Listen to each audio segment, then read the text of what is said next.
3 vidéos. 3 vidéos. Et encore, il y a un live ce soir. Et je ne suis pas seul sur le live, puisqu'il y a Mathéo, Mikey, Sacha et Mohamed. On sera 5 sur le truc et ce sera un truc un peu sympa. Vous vous souvenez du petit quiz qu'on avait fait tous ensemble, que Mathéo avait organisé? Eh bien, ce sera un petit peu le même type de live où, en gros, ce sera un combat par équipe. Et je serai celui qui pose les questions. J'allais dire le questionneur, mais c'est pas français, mais celui qui pose les questions, le présentateur. On va laisser ça comme ça. En tout cas, ça sera à 21h, Inch'Allah, si la connexion marche. On va parler aujourd'hui de Deadpool 3. Enfin, aujourd'hui, en tout cas, dans cette vidéo, puisque j'ai fait 2 vidéos précédemment sur Thor 4 qui seraient liées à Avengers 5, et du coup, les informations sur Black Panther 2. En tout cas, on est là pour parler de Deadpool 3. Pourquoi? Eh bien parce que Deadpool, on a appris quelques petites choses plutôt sympathiques. Déjà, on a appris que le film allait être R-rated, et ça, c'est incroyable. Je suis très satisfait de ces toutes petites lettres qui veulent dire tellement. Mais avant ça, je voulais vous parler du fait qu'ils ont choisi les scénaristes du film. Donc ce seront les sœurs Molineux qui sont notamment à l'origine de la série Bob's Burger, qui est une série totalement déjantée. Alors j'ai regardé quelques épisodes, c'est plutôt sympa et ça colle un petit peu à l'idée que je me fais du film Deadpool. Après, c'est vrai que MCU Direct avait parlé du fait que le réalisateur de Deadpool 2, je ne me souviens plus de son nom, mais il avait été... Enfin, on pensait possiblement à lui pour réaliser le film, mais apparemment ils auraient changé d'idée pour le réalisateur. Donc, c'est les petites informations que l'on a. Et donc, le film devrait être R-rated. Pourquoi je suis content? Parce que Disney fait un film R-rated. C'est incroyable, vous trouvez pas? C'est incroyable. Disney fait un film R-rated. Et en plus, c'est Deadpool 3. C'est pas n'importe quoi. Je suis très très content. Je suis très très content déjà parce que c'est Deadpool, déjà parce que c'est Ryan Reynolds, parce que c'est R-rated, parce que je sais que je vais passer un très bon moment et parce que Josh Brolin. Josh Brolin, vous avez vu Deadpool 2, je suppose, si vous regardez cette vidéo, mais vous savez qu'il y a Josh Brolin, alias Thanos, alias également Cable, qui joue dans Deadpool 2, et ils forment une sorte de petite équipe, avec Yukio et Megasonic, ainsi que Colossus. Donc ils forment une équipe, et Dopinder, j'ai oublié Dopinder. Mais donc ils forment une équipe, et je me dis que Deadpool, il peut pas arriver juste tout seul comme ça. Je pense qu'il va amener avec lui d'autres personnages. Aujourd'hui, il n'y a plus Thanos, on le verra plus, ou jeune dans les éternels, mais c'est encore qu'une immense théorie, et c'est fort possible que ça ne soit pas le cas. Mais Josh Brolin n'est plus dans la MCU, et en plus, de plus en plus, il dit qu'il apprécie le personnage de Cable, qu'il aimerait le rejouer, etc.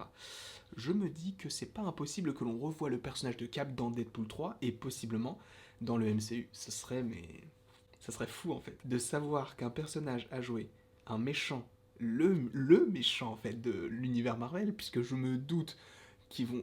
Enfin, pour l'instant, je sais pas comment ça va s'agencer, mais Thanos, c'est l'un des plus grands méchants de l'univers Marvel, en tout cas dans les comics, mais dans les films, il n'y a pas mieux. Enfin, jamais tu trouveras mieux que Thanos, aujourd'hui en tout cas. Mais c'est vrai que ça va être compliqué encore pour la suite de faire mieux que Thanos. C'est pas n'importe qui. Et là, il va possiblement rejouer Cable dans Deadpool 3 et possiblement pour d'autres films.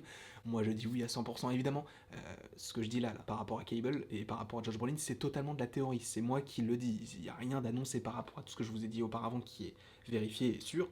Tout ce que je vous ai dit là en rapport avec Josh Brolin et Cable, il n'y a rien de sûr du tout. Moi, c'est ce que j'ai envie de voir. Et en fait, je voulais en faire une vidéo dédiée, mais je me suis dit que vu qu'il y a des petites news sur Deadpool qui sont tombées, j'avais envie aussi de vous partager cette petite théorie que j'avais. Donc c'est une sorte de double vidéo. Hein. J'allais pas en faire une quatrième aujourd'hui. Il faut que je dorme. Et encore, parce que là, du coup, je vais monter, je vais devoir faire la miniature, je vais devoir écrire des articles, et demain je vais à la poste. C'est aucun rapport, mais je me lève à 8h. Et en plus, j'ai le live ce soir. Et j'ai un autre live demain. Yes. Je pense que je vais dormir en 2024. C'est bien ça, 2024, c'est cool. Sachant qu'en plus, hier, j'ai sorti 3 vidéos. Peut-être se calmer, je pense. Hein. La semaine prochaine, ça va peut-être être un petit peu plus coolos, comme disent les ringards. Mais donc, Cable dans Deadpool 3, moi, j'y crois à fond. Et je me dis que ça peut être hyper stylé d'avoir Cable, en fait, dans le MCU. T'imagines, vraiment, là, Disney, ils peuvent faire tout ce qu'ils veulent. J'en parlais avec une personne du coup sur un live sur la chaîne de Comics Guardian, avec quelqu'un qui avait donné une idée mais fantastique. Au début j'étais pas du tout pour, vous verrez, je vous mettrai le lien du live en description. La personne s'appelle Anto, alors j'ai pas son contact ou quoi que ce soit, je l'avais juste rencontré du coup sur ce live là, et il avait dit un truc hyper intéressant, c'est que il faudrait que Marvel, en tout cas Marvel Studios, fasse un label Marvel Knight, avec tous les personnages un petit peu trash, un petit peu sanglants, un petit peu vulgaires, etc. Et du coup d'y mettre Blade, d'y mettre Moon Knight, il y avait aussi Daredevil, il avait parlé de Daredevil, et je me dis pourquoi ne pas créer aussi ce label aussi en rapport avec Deadpool. Je ne sais pas, moi je dis ça comme ça.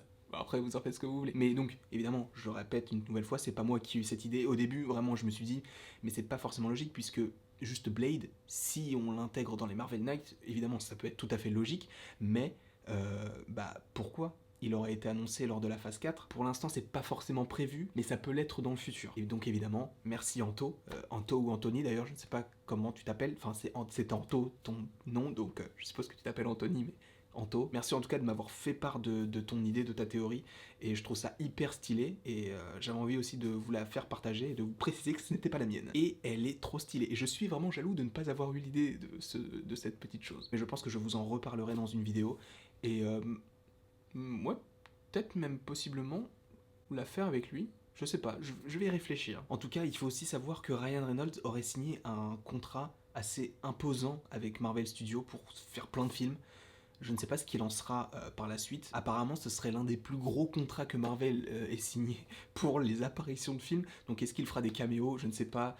Mais je vois mal un Deadpool dans tous les films, sachant que des fois, tu as des films qui se dirigent plus vers de la politique, un petit peu. Je pense par exemple à Captain America, le soldat d'hiver, qui est vraiment social, politique, un petit peu comme Falcon and the Winter Soldier aujourd'hui, donc je vois pas du tout Deadpool arriver dans ce genre de programme, puisque en soi ça peut être assez intéressant, ça peut être cool, parce que forcément tu diras c'est cool, on a vu Deadpool, c'est drôle et tout, sauf que le propos en soi du programme, qui est beaucoup plus sérieux, ne collerait pas forcément avec l'idée que l'on a de Deadpool et l'apparition qu'il pourrait y faire. Donc je me pose vraiment beaucoup de questions. En tout cas, j'espère que vous avez apprécié cette vidéo, n'hésitez pas à l'aimer, à la partager, à la commenter et à vous abonner, cela me ferait extrêmement plaisir, et il ne me reste plus qu'à vous dire à la prochaine, pour la prochaine.